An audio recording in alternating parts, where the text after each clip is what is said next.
गणनायकाय गणदैवताय गणाध्यक्षाय धीमहि गुणशरीराय गुणमण्डिताय गुणेशानाय धीमहि गुणातीताय गुणाधीशाय गुणप्रविष्टाय धीमहि एकदन्ताय वक्रतुण्डाय गौरीतनयाय धीमहि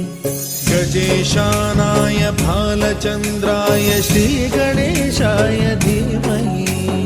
एकदन्ताय वक्रतुण्डाय गौरीतनयाय धीमहि गजेशानाय भालचन्द्राय श्रीगणेशाय धीमहि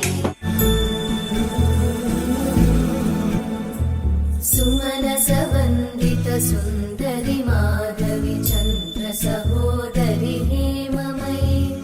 मुनिगणवन्दित मोक्षप्रदा